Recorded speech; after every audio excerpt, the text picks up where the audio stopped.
Well, hey folks, my name is Kevin Snyder. I'm honored to be an accredited speaker within Toastmasters International this year, and I'm really thrilled today for us to talk a little bit about the Accredited Speaker Program with Rochelle Rice, who earned the Accredited Speaker designation in 2010.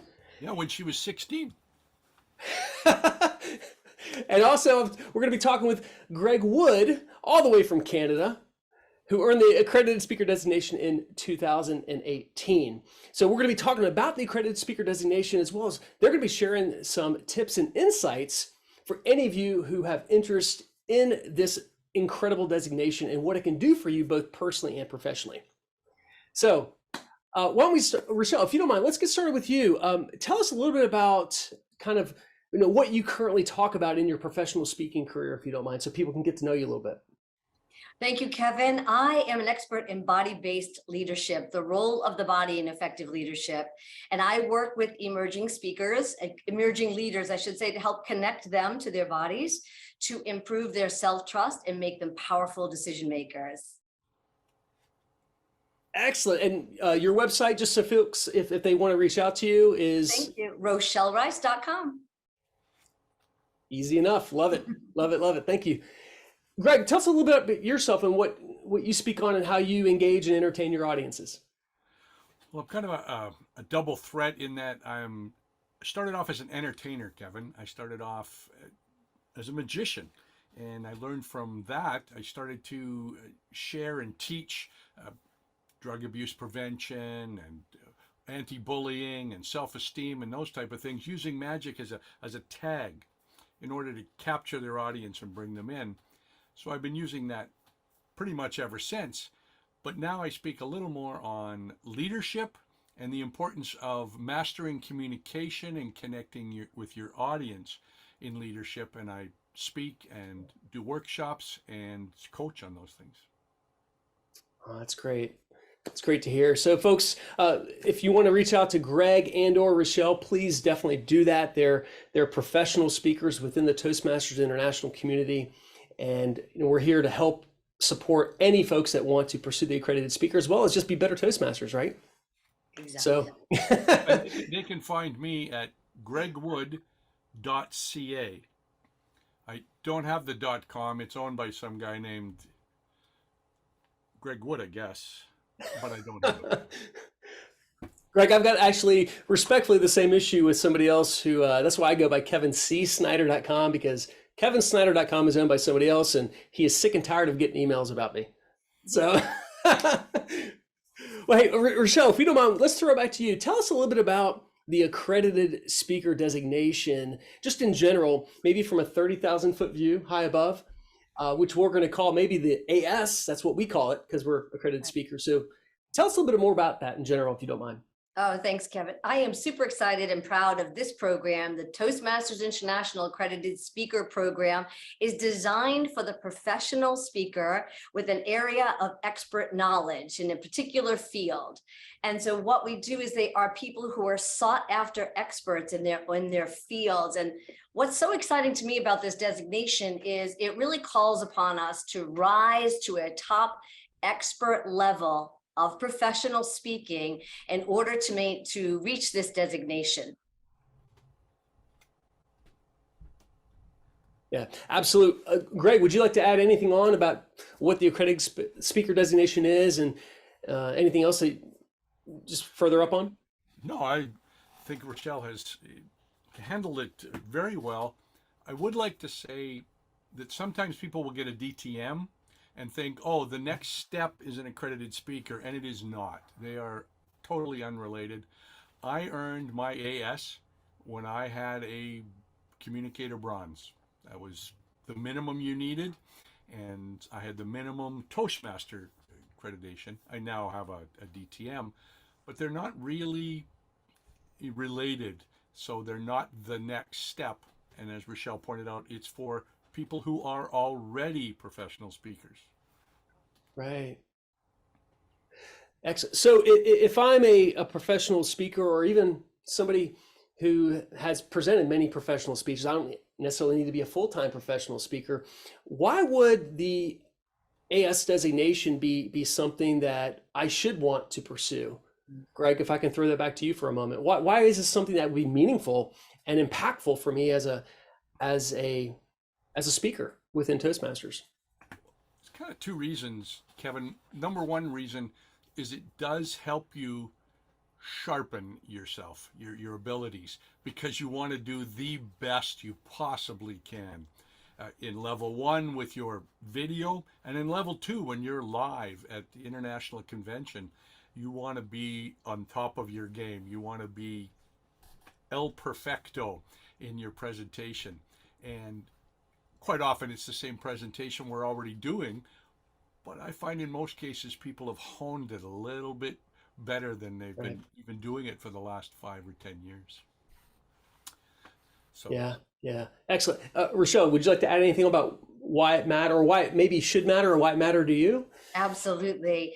Well, in 2010, this was before PowerPoint, and my background is all as a professional jazz dancer. So I had to truly rely on all of my Toastmaster skills, in particular, those of body gestures, body language. And what's exciting to me was it was a personal accomplishment and professional, right? And so it is, to Greg's point, it drives you to do well. As the professional speaker, you're already out there doing your thing, but now you kind of like, boom, it takes you to that next level. And I would encourage people to really take this on as a professional and a personal goal that you're trying to hit. Why is it important? I think people in the industry look at you differently. They're very familiar with Toastmasters worldwide. And when they see that you are an accredited speaker from Toastmasters International, they ask the questions, what is that? What does that mean?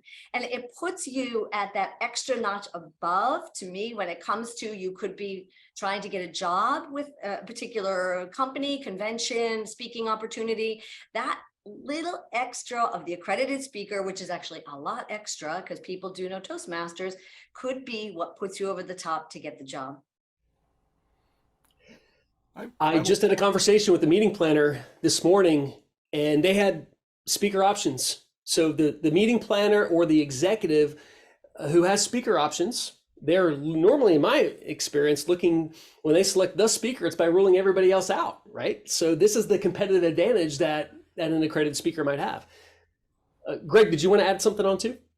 it's just that side-by-side look of like exactly you said. If I'm looking at two people and they're kind of the same, but this one has the AS. My phone didn't start ringing just because I had the AS designation, the accredited speaker designation. But yes, when side by side, they may go that way, especially when I'm able to say since 1981, there have only ever been 90 people.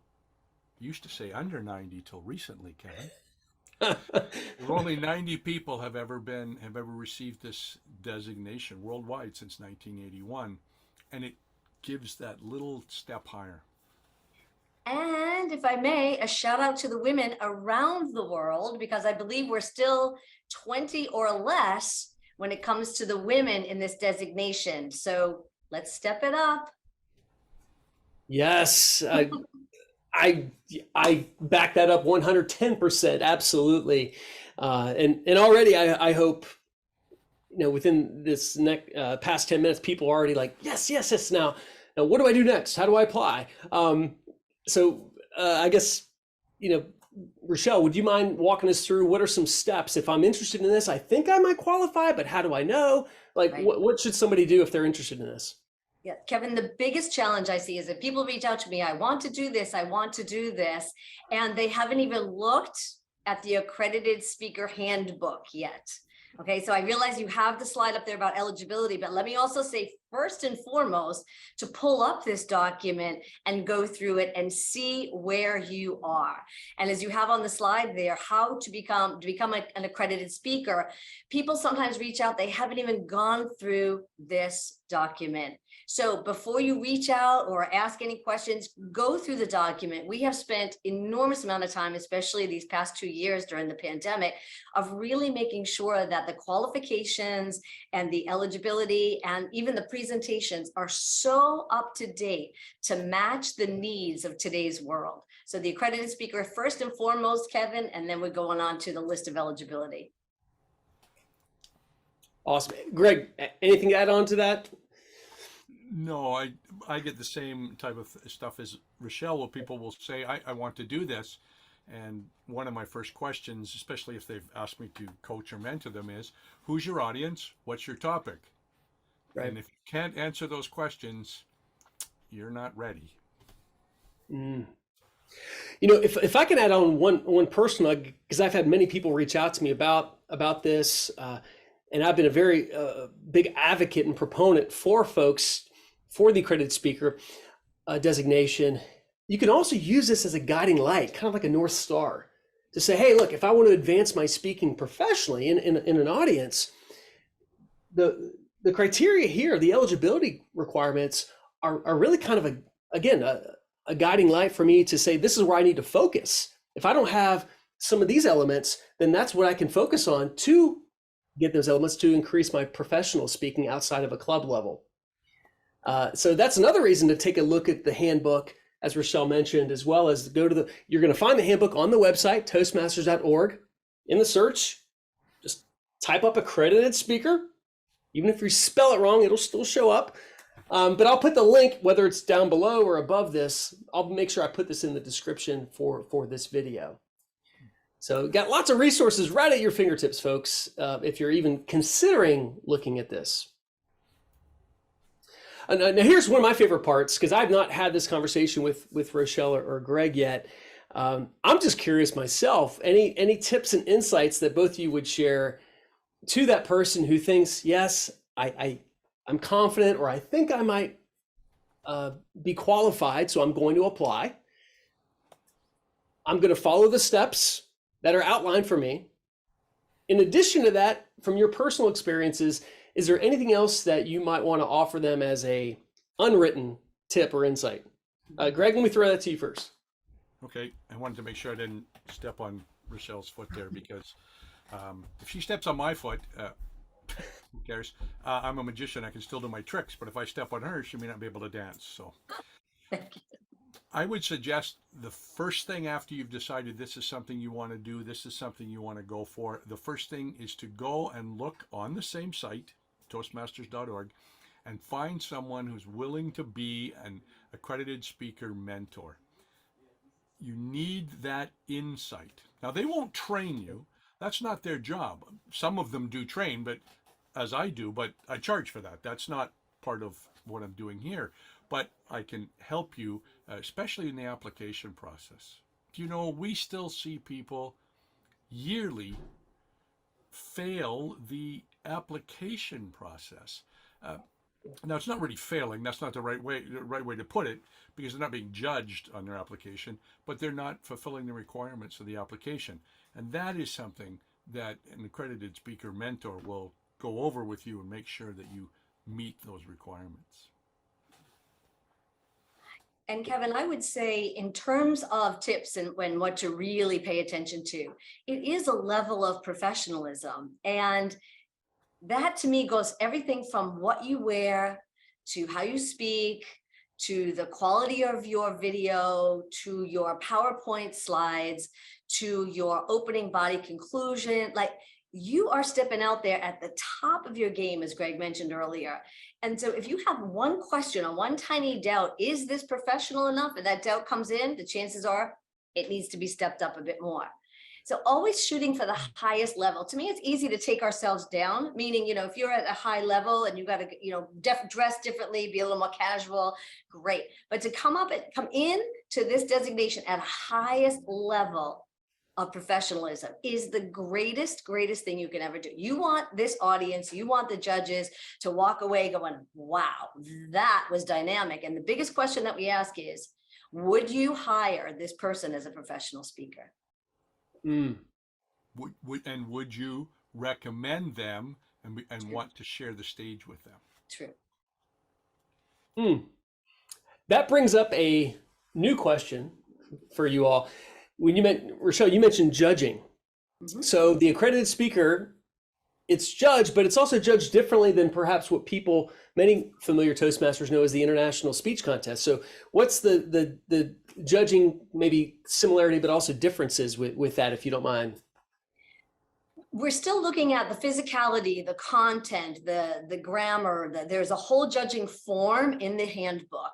I have to be honest, I've never judged a world champion, but what I would say on this is, again, are you a professional? Do you know your area, your subject? Are you an expert in your area? And do you deliver that message? Are you solving the problem for the company that might be hiring you? And then also to Greg's point of this, would I refer that person, right? Because we need to be able to do that. So I guess what I would say is, when it comes to the judging, the biggest challenge we have on the first level, on level 1, when people submit their application, to Greg's point, people do not fill out the application properly, or they may not get all the recommendations or that are required, or their video just is not good quality. And so to me, level 1 is like, boy, you better step that right up, get up high, get your best game on, so that when you go to level 2, you will have no problem meeting that level. It is a Greg, anything you want to add? Thank you. It is a professional level video, as Rochelle has pointed out. That's what it should be. It's not just something you have somebody in the audience try to hold a phone and capture. That's not what would be expected. And you have a judging panel that looks at each and every one. And the difference between the World Championship of Public Speaking, there's a winner. And there are lots of non-winners. There are people who earn the designation and in AS, and people who don't earn the designation. But the difference is you have one winner, and it could be the best of a bad bunch or the best of a good bunch. Whereas the AS level is a bar, and you have to be above that bar, or at or above that bar, in order to earn the designation.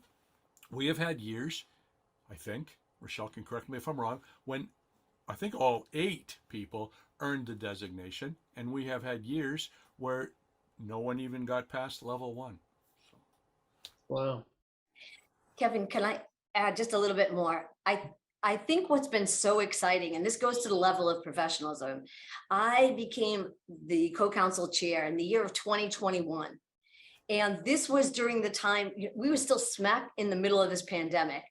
And what was so amazing to me was the flexibility and the level of professionalism by Toastmasters International to continue to shift and adjust to meet the needs of today's audience, which meant our applicants for the AS program also had to shift and change.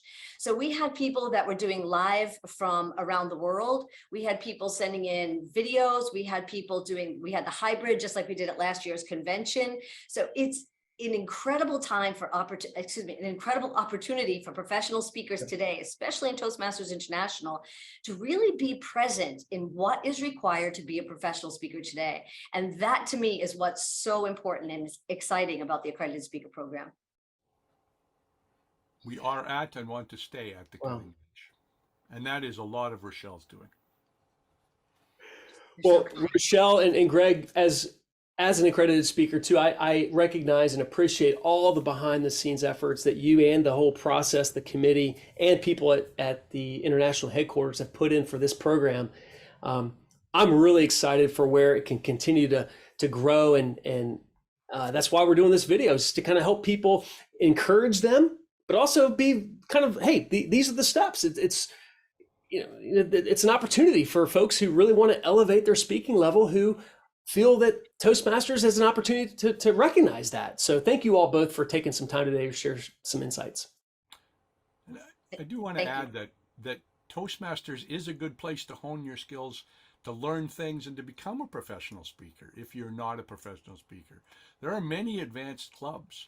There are clubs, at least one in the world, that's raison d'etre is to help people get to the point where they can apply for the Accredited Speakers designation. And that's what they're all about. They do 20 to 60-minute keynotes, not 7-minute speeches, as part of their program, because they are that advanced club. So for folks looking to or considering applying, if you want to reach out to Greg, feel free. He's obviously he's a nice guy. You can see here. Be a mentor for you. Also Rochelle, right? I mean, you got the co-chairs as well, and I think any accredited speaker would be honored to answer any questions, but to support you along the way. But thank you for spending some time to watch this video today, and hope it is a helpful element to help you and take the accredited speaker process to the next level. Thank you all.